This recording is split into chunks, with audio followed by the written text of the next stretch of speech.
Hello, Broadway Besties, and welcome to From the Mezzanine, the Broadway podcast for the Broadway fans. Here we talk about all things Hamilton, Hamilton, and Hamilton, because there's really nothing else to talk about. Just kidding, there actually is. We talk about all things Broadway news, Broadway grosses, which means the top trending shows week to week, and of course all of the tea and gossip that happens week to week in the Broadway stratosphere. And I'm your host, Lindsey Stone. But today, I'm the biggest Hamil fan there ever was.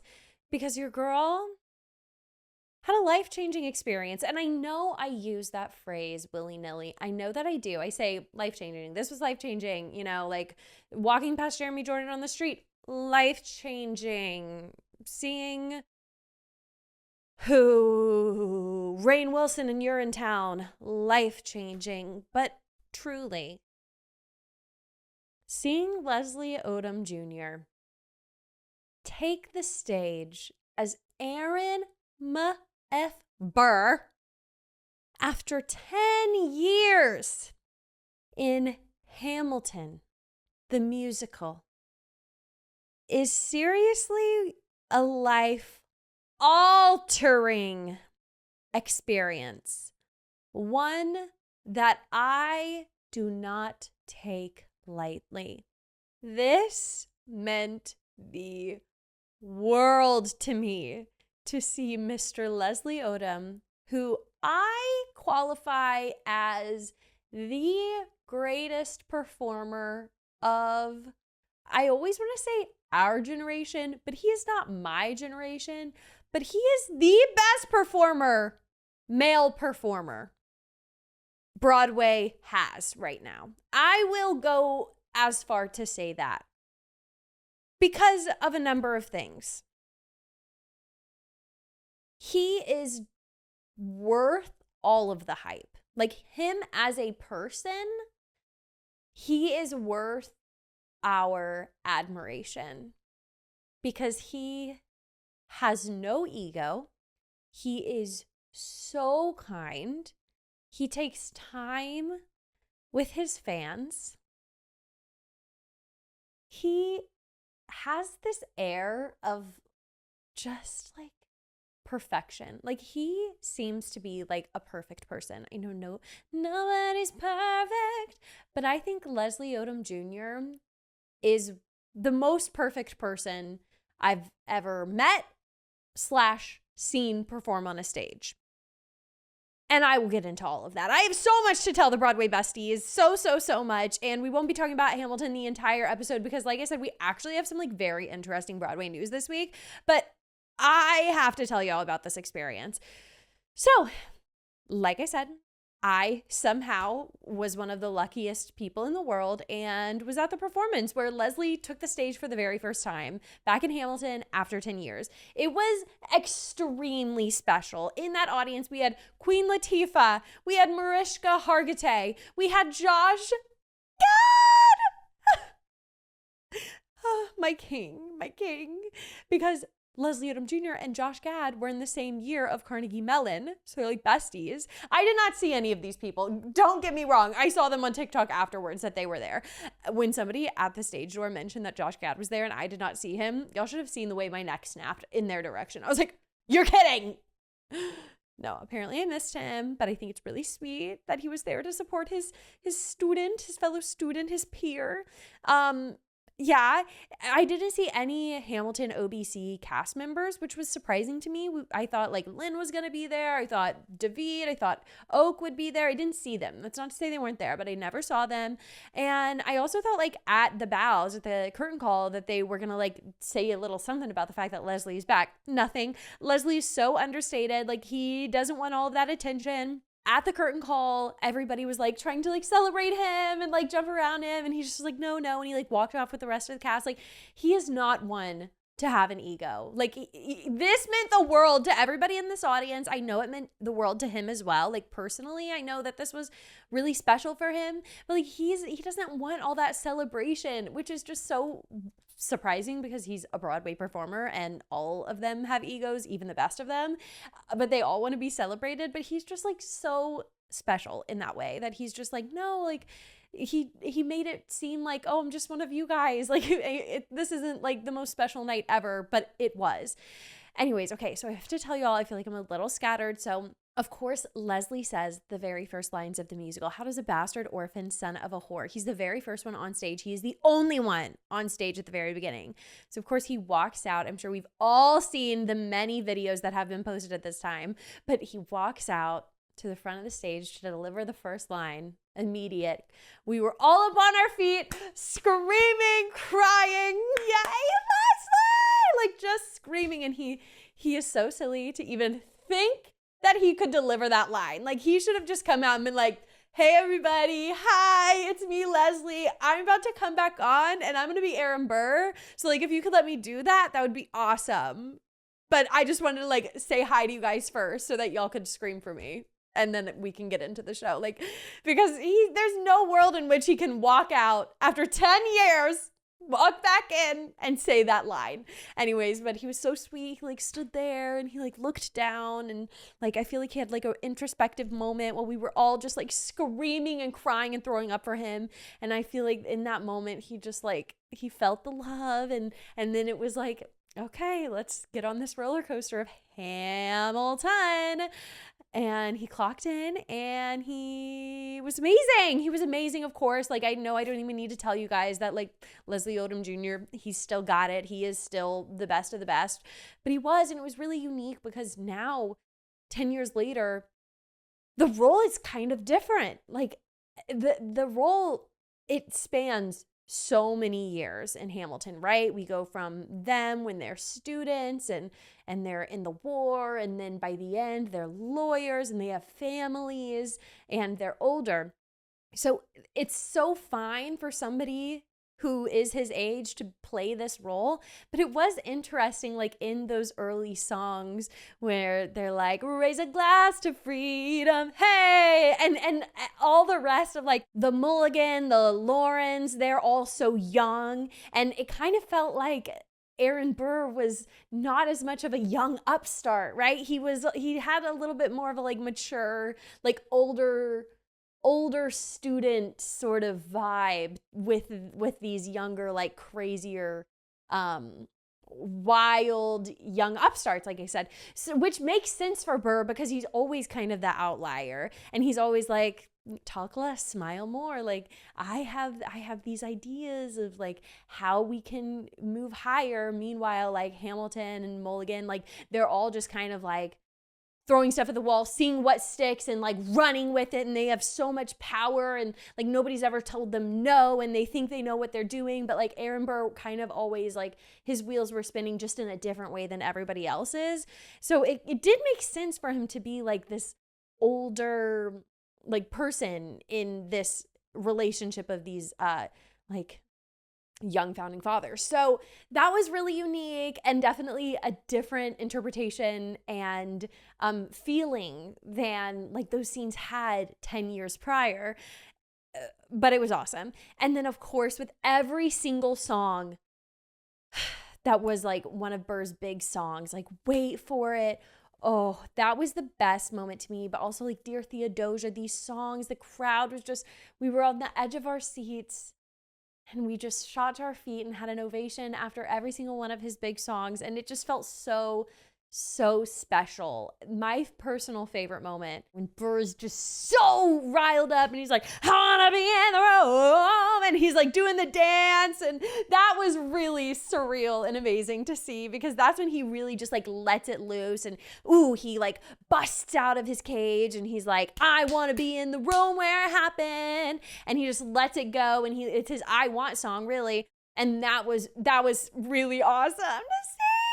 But I do want to say, guys, like, you know what to expect. We know how amazing Leslie is. We know exactly how he sings these songs. Like, if you're not able to make it to see him, like, I don't want you feeling like this insane sense of FOMO because you're not missing out, because Hamilton has been made so accessible through Disney Plus. They just released the movie again in movie theaters. Like, you've seen it, you know, like he's still Leslie. He's still delivering the songs the way he did 10 years prior, just like with a little bit of a different perspective on it now. But I don't want my Broadway besties who aren't able to come and see Leslie or can't afford it because the ticket prices are insane that night. Bryn and I looked at the box office.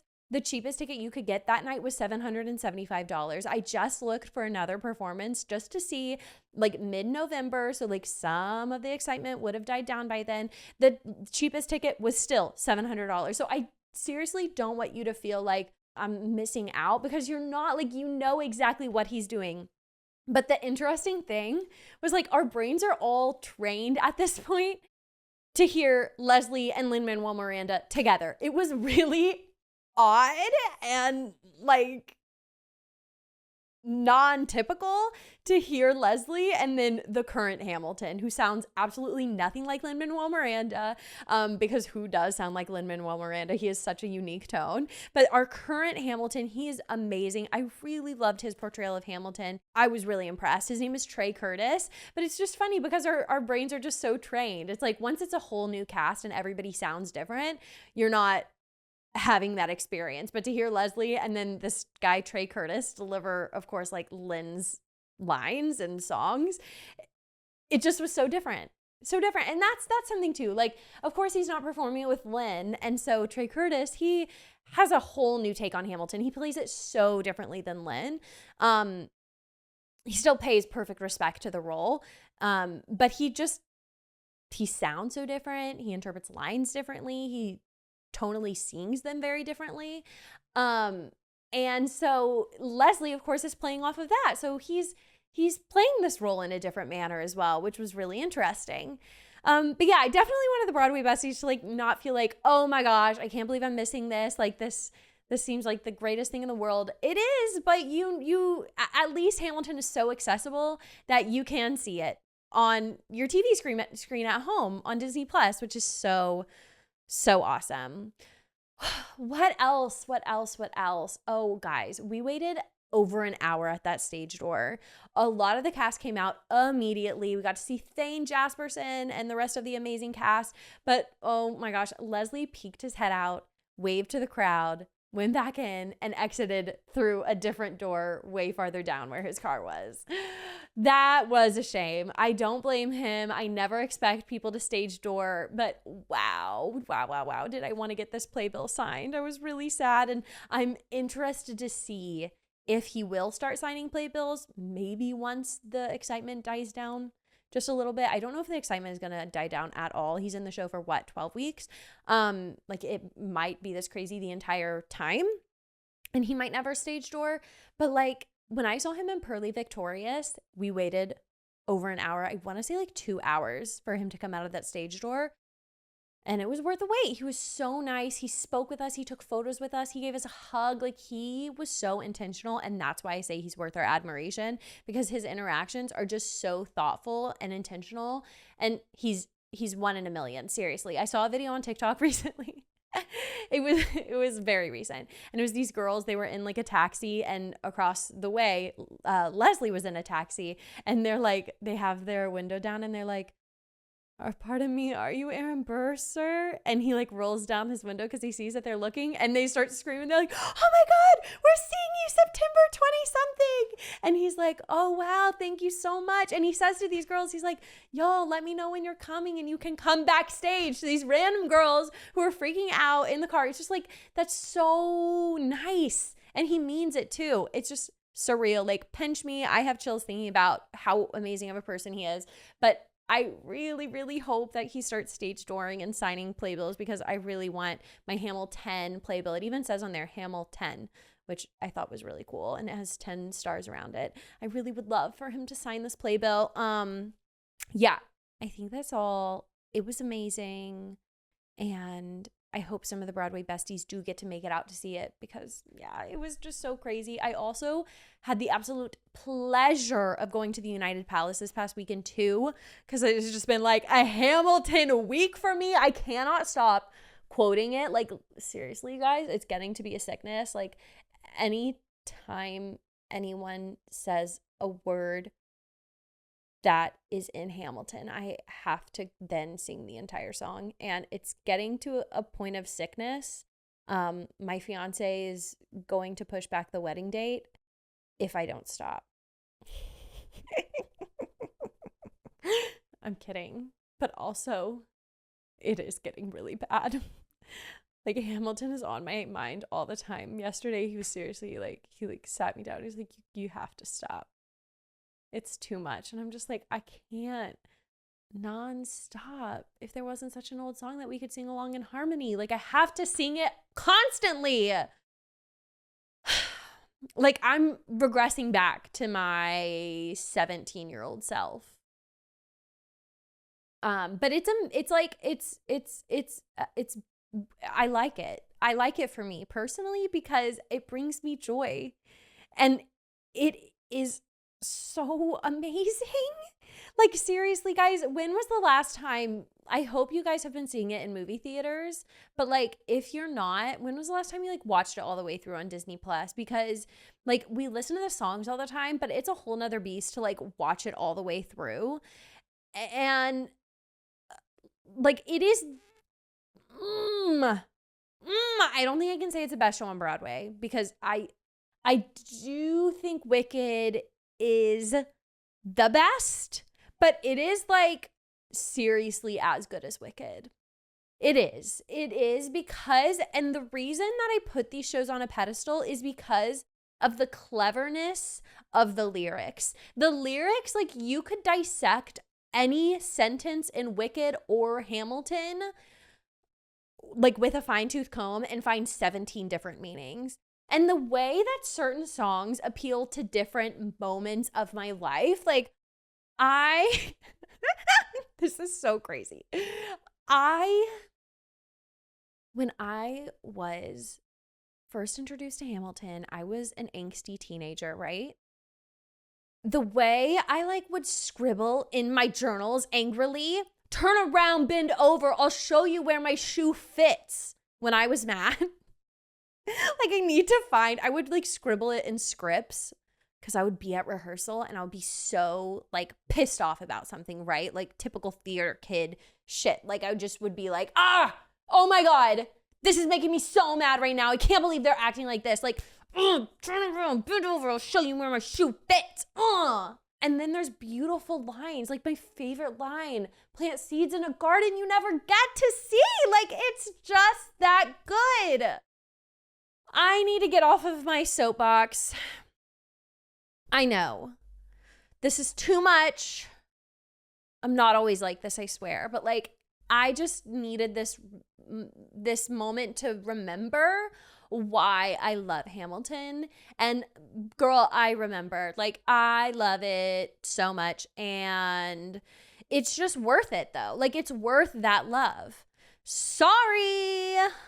But yeah, I do want to mention, I did go to the United Palace, held a sing-along this past weekend of the Hamilton movie, and it was so much fun. We were all just like belting all of the songs and the raps. Like it was amazing. Renee Lee Goldsberry, Lin-Manuel Miranda, and Thane Jasperson all showed up, and they almost like shadow casted their songs. Like I posted a video on Instagram and TikTok of Thane Jasperson and Lin singing, "He not the rebel who scream revolution, they have not no interest at heart." Anyways, and he was like standing out there singing it. Y'all should go watch the video if you haven't already. It has like 500,000 views on TikTok, so maybe you've already seen it, but it was awesome. And also I want to say, when you do a sing-along and the lyrics are on the screen, I realize how many words I have wrong. For example, I always thought in Your Obedient Servant that it was something, Alex, we hawk at dawn. Like we hawk at dawn. Like we go at dawn. But it's we hawkin' dawn because they duel in Weehawken. And I had no idea that the line was Weehawken. Weehawken, dawn, guns drawn. We hawk at dawn, guns drawn. There were so many moments where I was like, oh, that's the word. But yeah, there's so many moments. Like, I just think that happens naturally whenever you listen to a 52 song musical. You're bound to like think they're saying one thing when they're certainly saying another. And it was a little eye-opening to be at the sing-along and be like, that's the word. Oh, that's definitely not what I've said for the last 10 years. Anyways, yeah, it was so much fun. Love the sing along, and I'm definitely going back down the deep dark hole of Hamilton, and I'm okay with it because it is fun for me and nobody else, but I like it. So, oh my gosh, okay, one more thing I have to say. One more thing. Why do you assume you're the smartest in the room? One more thing I have to say. The Jefferson and Madison were amazing. They were my standouts aside from Leslie. And I have to give them a shout out. Our Marquis de Lafayette / Thomas Jefferson was the amazing Bryson Bruce. And our Hercules Mulligan / James Madison was Bryn R. Stanley. Their chemistry was hysterical, especially in the cabinet battles. Like, who gave you guns and half a chance? France. Like, they were hilarious. They had like a little handshake.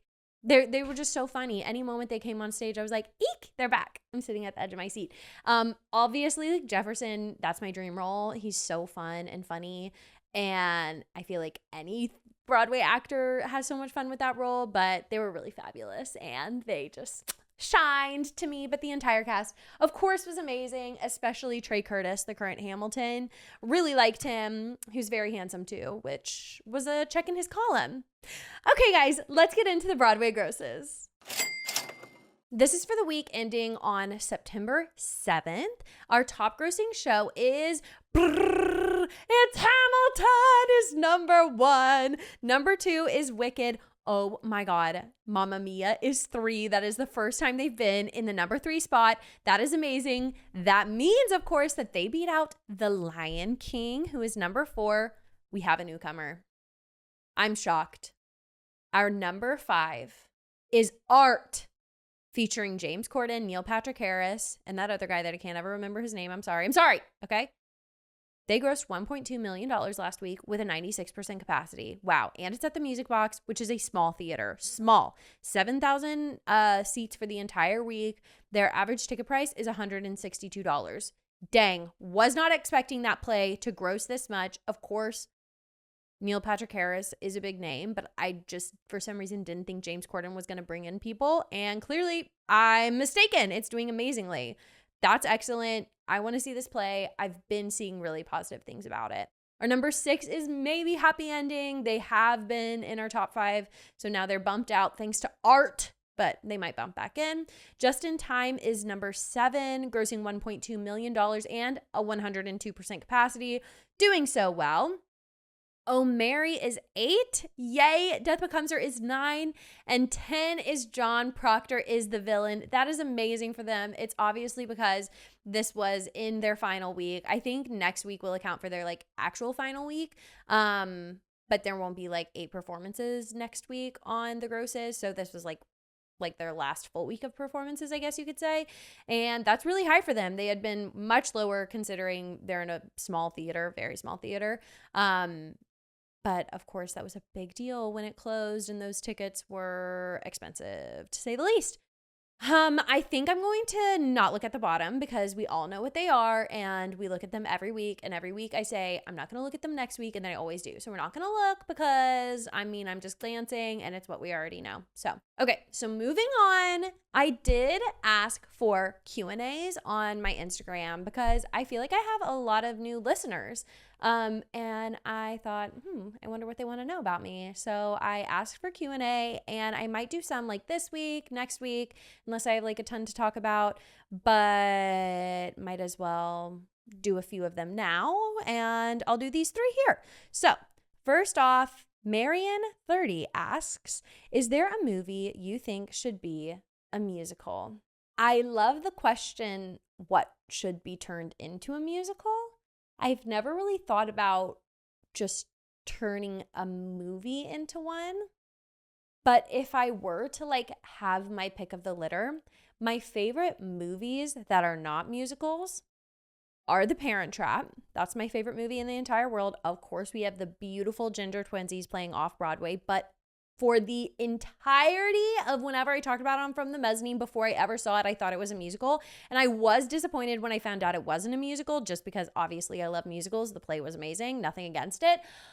I desperately need a musical version of The Parent Trap. Also, another one of my favorite movies is The Princess Diaries. I think that would be an amazing musical. I really kind of want like something of like my childhood nostalgia to be turned into a musical. Of course, Hannah Montana has been thrown around to potentially be a musical at some point. Like, these are just fun things that we like. I'm not saying it's like legitimately been in production, like just we like to like play with the idea of it, and I think that could be fun, but I also like want it to be really, really good. Another one of my favorite movies, I'm trying to think because most of my favorite movies are already musicals, but I think Princess Diaries would be an amazing musical. It's a great story. Okay, I know there is a Titanic musical, but one that actually is about the movie Titanic with Jack and Rose would be a beautiful musical. And that's one of my favorite movies. Honestly, guys, like Jurassic Park, how amazing would that be to come to Broadway? I don't even need it to be a musical, but it could even just be a play with all of the effects. That would be mind-blowing. I kind of can't believe it hasn't been done. I think that's $1 million idea. It would definitely get thousands of tourists in. If it were a musical, that would be even better. Of course, the score of Jurassic Park is so famous. I think we could turn it into something musically, like, there are dinosaurs in the land. There are big, tall, terrible dinosaurs in my hand. Just spitballing here. No, I think that was actually like a really good idea. I think they should make Jurassic Park into a musical. That's my final answer. What is my favorite thing about Broadway? Oh, okay, this is at Livy Dugan. I do have a really good answer for this. My favorite thing about Broadway is the magicalness that it makes you feel when things are happening on stage that seem impossible, but you're seeing it and you get chills, and I get emotional a lot of times. This could be anything from choreography. For example, in Boop, when they're in the big long line and they're going in that circle on the stage and the music is so beautiful and their costumes are amazing and the lighting is just right, that feels like magic. That is my favorite thing about Broadway. When moments surprise you and wow you, and you're like, oh, how? That feeling that you get, that is my favorite feeling in the world, and that is my favorite thing about Broadway. Bella Arc 321 asks, what's a show that you would love to see a revival of? I think the most popular one for me is Hairspray. I don't think we necessarily need a revival right now, but y'all know I'm just such a modern girly. Like, I'm not one to pull this show out of obscurity from like 1972 and be like, we need a revival of that. I think it, like, the most exciting things for me, if I could see them on Broadway, would be Tick Tick Boom in a really amazing production, and I want them to add more characters. I don't want it to just be like I want the full ensemble, and I want it to be like bigger. I also like literally already want a revival of The Last 5 Years, very similarly to Tick Tick Boom. I want us to add characters, it not be a 2-person show, and just make it larger because the music is so good. It deserves a stage adaptation that matches like the quality of the music. But not really. Like, we don't really need Last 5 Years, but that just like in my mind's eye would be beautiful.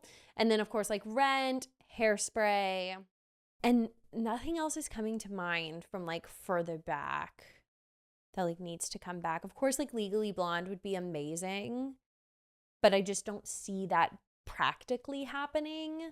Also, I really wish Urinetown came to Broadway from City Center because that was great. Okay, so that was a fun little Q&A sesh. Let's get into our Broadway news. First up, it's a crazy one, and this is a loaded story. We're going to take it in like 5 different directions because there's a lot to talk about here, but Cabaret at the Kit Kat Club has officially moved up their closing. Billy Porter is out. We have 2 new MCs, and we have a lawsuit, and they're closing at a loss. those are the things we were all about to talk about for Cabaret at the Kit Kat Club. So it was announced that Billy Porter, he had been away from the role. That's why I saw the show last week. And we saw the amazing Marty Lauter in the role of the MC. And then it came out that Billy Porter's just not coming back. Like, he took a leave of absence for a second due to illness, and he's not coming back. And since he's not coming back, they moved up the closing date about a month to September 21st. Super quick, which was necessary for reasons that I will address in a moment. So, Billy Porter's illness, apparently he's recovering from sepsis, which is super serious, but there was a statement that says, quote, his doctors are confident that he will make a full recovery, but have advised him to maintain a restful schedule these next couple of weeks, quote. Of course, the conversation online was, really, Billy? Is it the illness, or is it all of the negative outcries of your performance that people are just not liking? And then also, of course, he said some really controversial things in the press that were taken badly because he said them badly. They were bad things to say. And that, of course, in turn resulted in people not going to see him in the show. So ticket sales were down. He was not being received positively. And he is sick, and so he decided he wasn't going to come back. These things all are adding up. I'm certainly not going to say that I think that he is not recovering from sepsis. That's like a really huge health problem that I don't think somebody would just throw around lightly. And I'm sure, since that is the case, he does need to take this leave of absence.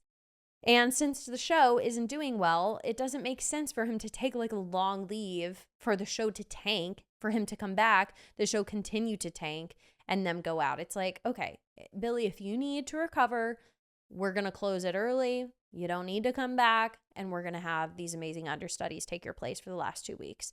So that's the situation at hand. Of course, it feels so inappropriate that this show that has really been successful on Broadway, not financially, but it has been successful in the eyes of the fans. People have really, really loved it, especially with all of their amazing casting decisions that they made throughout their stint. It just is disappointing and wrong that it goes out on such a bad note, but that's what's happening. We can't change it now. So Marty Lauer, also known as Marsha from RuPaul's Drag Race, and David Marino will be our MCs for the last 2 weeks. I saw Marty, like I said, they were the highlight of the entire show for me. I would definitely recommend seeing it with either of these two understudies. And I wonder if Billy cares. Like, I really do. I haven't seen him make a statement saying like, I'm so sad I can't come back. And I'm surprised I haven't seen that statement. Because like this is his responsibility, it was his job, and the fact that he's not going back, I don't know, it's just like a really layered issue at hand.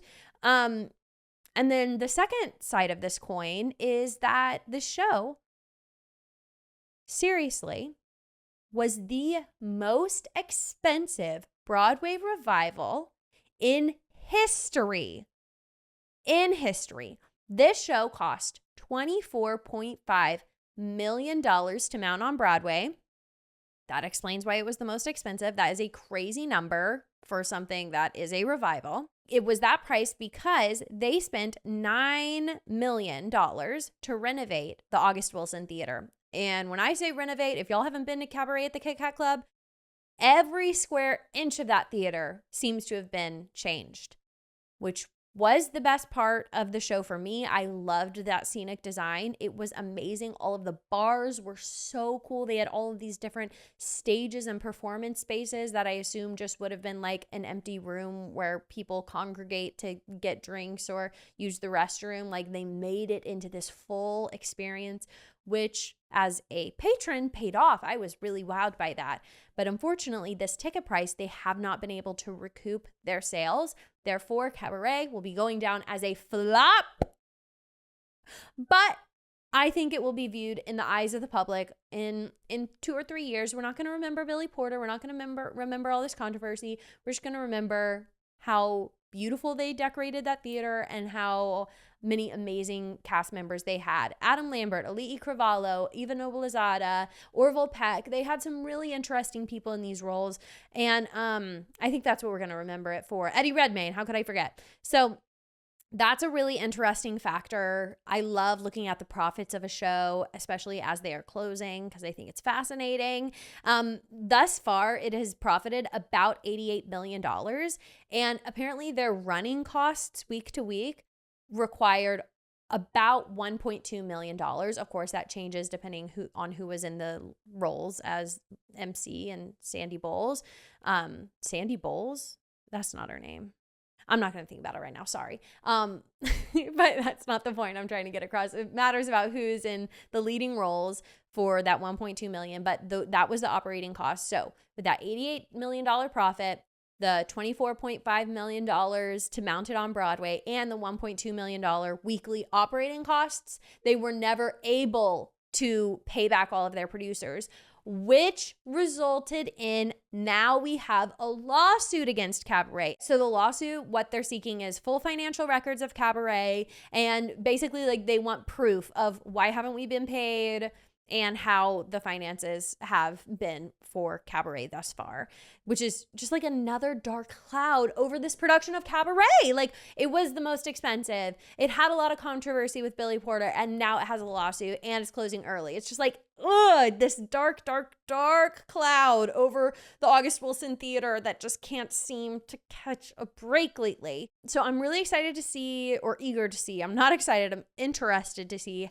how this lawsuit plays out. Have they really not paid back their lead investors? Because that would be a major problem. But it just begs the question, like, why invest so much money into it? Why renovate every square inch of the August Wilson Theater? Why? If you know, you didn't have all of this worked out. But also, that's just Broadway. That's showbiz. These things happen this way. But it's just such a layered problem that it's fascinating as somebody who really is interested in the business side of Broadway. It's just crazy how these things kind of erupt in this manner. It's just like one bad thing after another.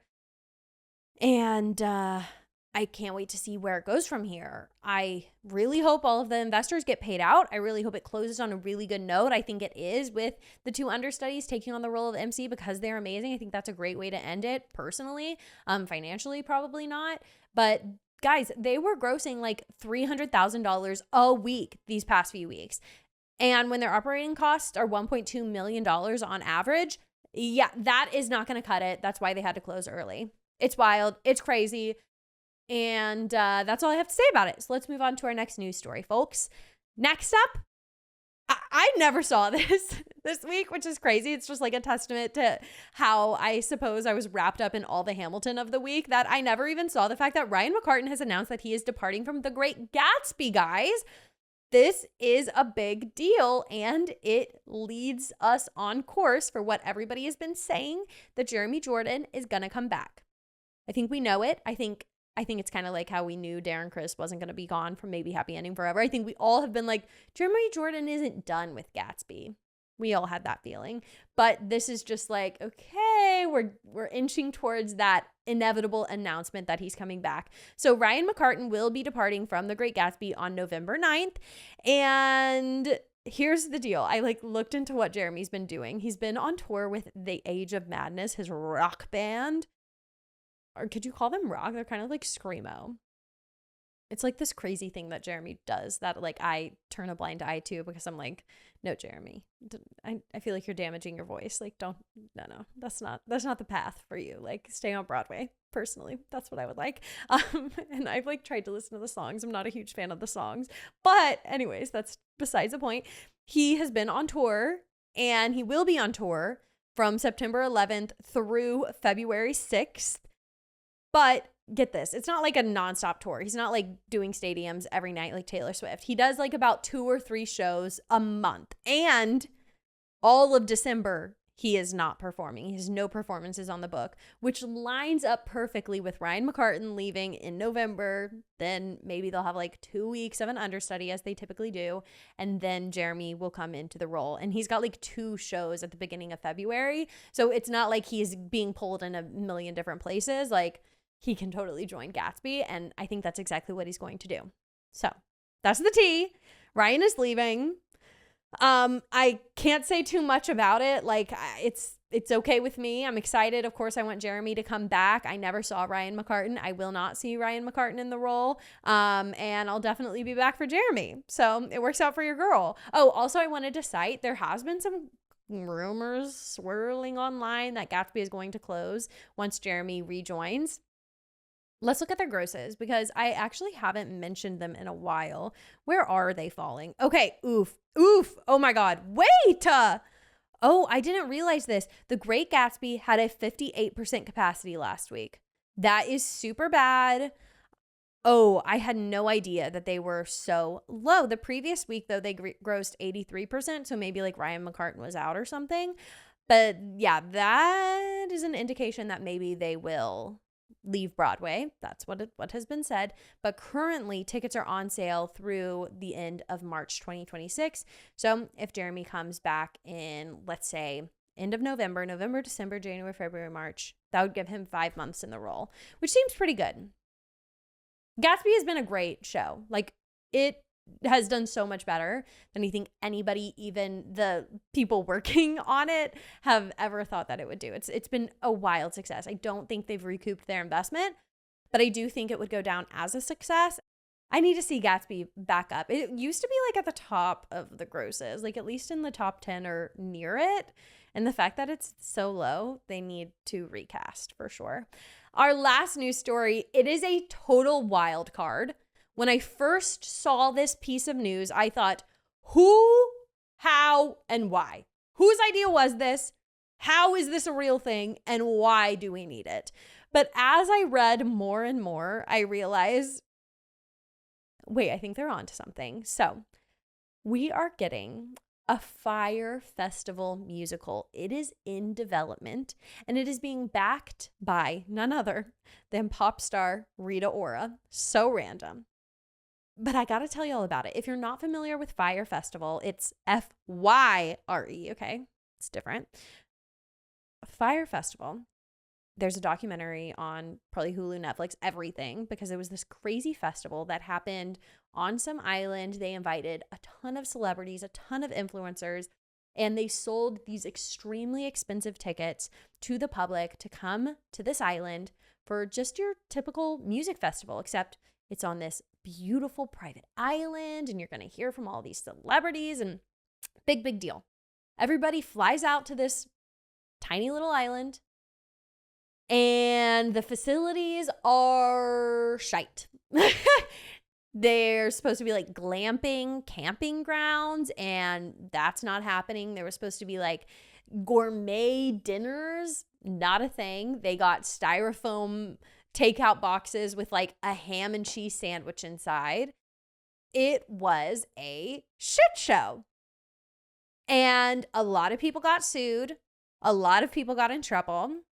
A lot of money was lost. A lot of people were put in these really, I would say, scary scenarios. You're on this island. Nothing is as it was marketed towards you, and you've been swindled, basically. Like, yeah, I would be pissed. I feel like it turned into this like haha moment towards influencers, like, yeah, this is what you deserve. Like, I can't believe you believe that. But no, seriously, like, it was marketed towards them in a certain way, and it was nothing of the sort. So it was just this crazy, wild, fraudulent event that occurred.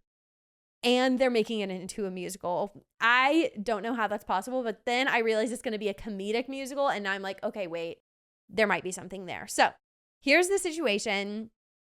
It's following the life of the event planner and like the head of Fyre Festival. His name is Billy McFarland.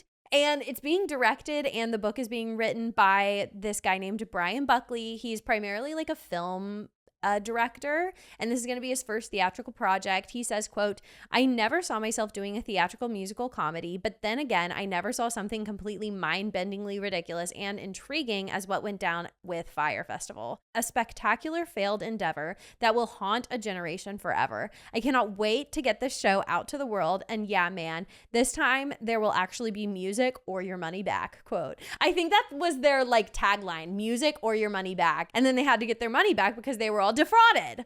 So it's just such a wild situation. And now that we have shows like Ginger Twinsies and things, I'm like, this is just crazy enough that it might work.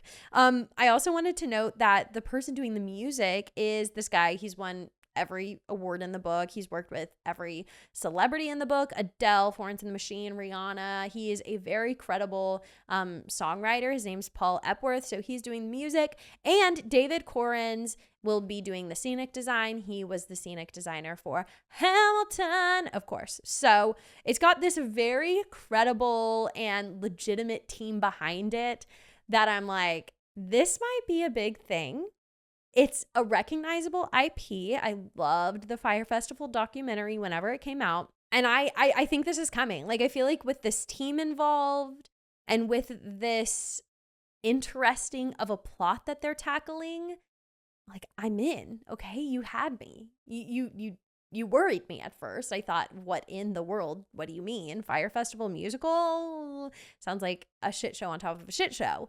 But now I'm like, okay, I think I'm on board. And I'm excited to see where we go from here.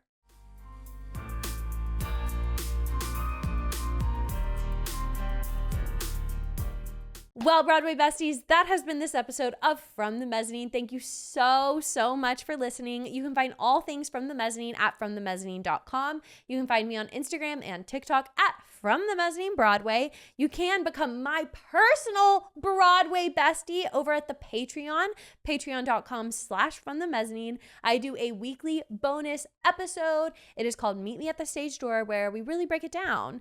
And oh my gosh, I am doing something so cool this week. I've got to tell the Broadway Besties about it first. So the Broadway Besties at the Patreon, they're always just the first to know all of the insider deets about FTM and myself. So go become my Broadway Bestie for $5.99 a month. You can also do it through Spotify, and you don't have to worry about Patreon, the app, or anything at all. If you're already listening on Spotify, you can just unlock the bonus episodes directly through the Spotify app. Thank you guys once again so much for listening, and I will see you next Tuesday. Bye!